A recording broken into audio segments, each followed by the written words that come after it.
Welcome to The Explainer. So today we're unpacking something that is literally foundational to how our societies function, or, let's be real, how they sometimes fail to function for everyone. We're looking at the hidden architecture of social equity, which is social empowerment. Now, it's a term we hear thrown around a lot, right? But today we're going to break it down to its absolute core so we can understand the exact mechanics of how power and opportunity are actually distributed. Imagine waking up tomorrow morning and suddenly realizing you have absolutely no power to choose what you wear, what you eat, or even where you live. It sounds kind of like a dystopian novel, doesn't it?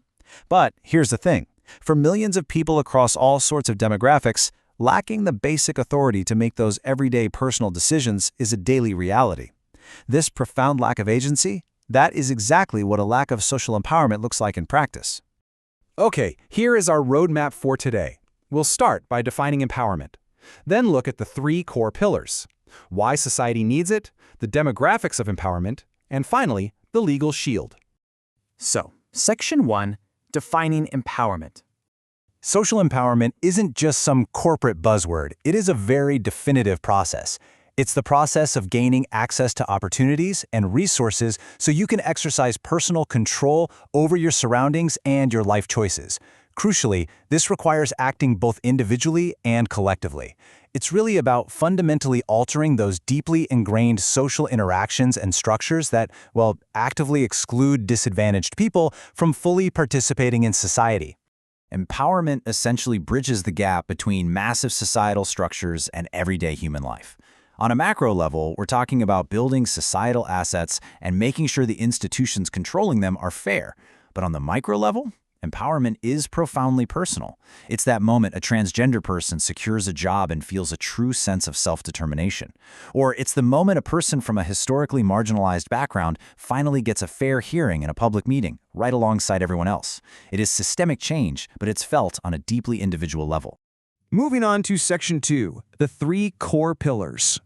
There are three core building blocks or pillars of social empowerment. First up, human capital, which really means health and education. I mean, you can't be empowered if you're sick or denied access to learning, right? Second is social status and psychological confidence. This one is absolutely vital. Empowerment isn't just about what you own, it's about how you feel about your place in the world. And third, ownership of physical assets like land and property. You need tangible resources. So, psychological confidence must absolutely pair with those tangible assets to create real, lasting empowerment. Just take a look at how interconnected true empowerment really is. Economic, educational, political, and legal dimensions, they all branch out and feed into one central goal, which is the ability to freely make your own choices. It's like a giant puzzle. True empowerment is multidimensional. You just can't isolate one piece from the other. They function together as one complete ecosystem. Which brings us to Section 3, why society needs it.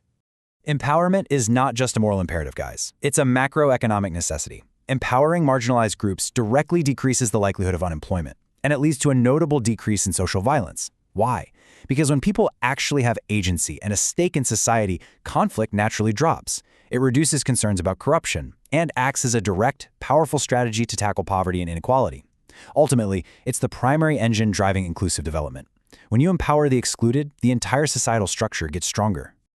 Now, for Section 4, the demographics of empowerment. Let's put some numbers to this. 48%.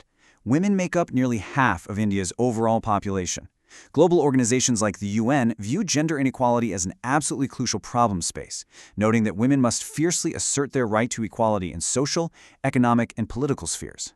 Empowering literally half the population, that changes the entire trajectory of a nation. Then there is 45%.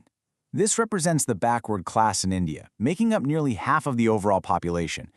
To make sure they aren't left behind, Article 340 provides specific constitutional mechanisms to formally evaluate and improve the social and educational situations of these historically underprivileged groups. Next, 16% roughly represents the scheduled castes in India.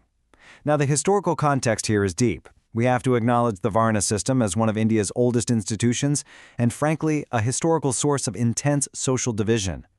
Achieving empowerment for this 16% requires overcoming these deeply entrenched barriers that have persisted for generations upon generations. The government of India also recognizes 6 separate religious minorities: Safeguarding the rights of these distinct groups, from the 11% Muslim population down to the Jain communities making up less than 0.5%, is a fundamental dimension of social empowerment within a highly diverse nation. Everyone needs a secure seat at the table, right? And look at this, 65%. Despite years of rapid migration and urbanization, Mahatma Gandhi's famous quote that India lives in its villages still heavily applies today. Almost 65% of the population continues to live in rural areas.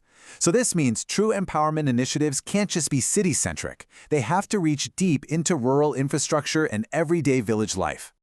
Let's take a really quick, fascinating historical detour here. How do we think about the empowerment of children?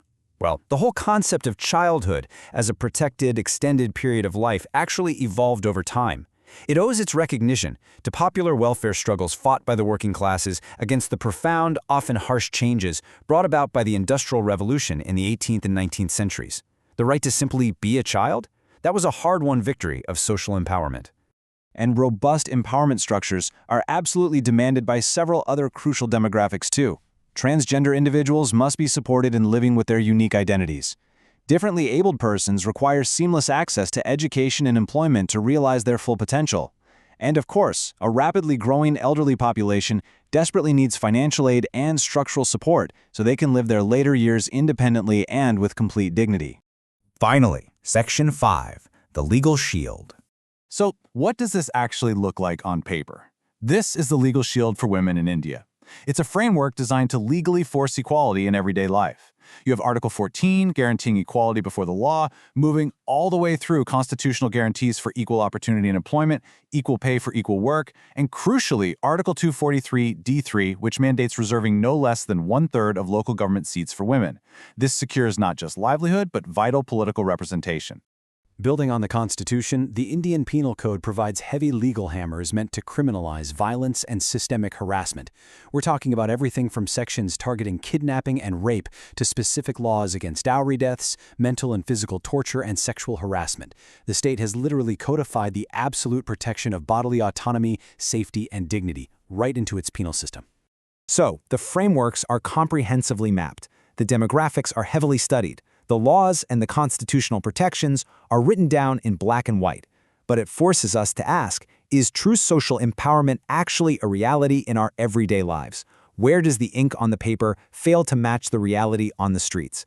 You see, understanding these frameworks is just the first step, but bridging the gap between the law and lived reality, well, that is the ongoing challenge of our time. Thank you so much for joining me on this explainer. Keep asking the hard questions and keep learning.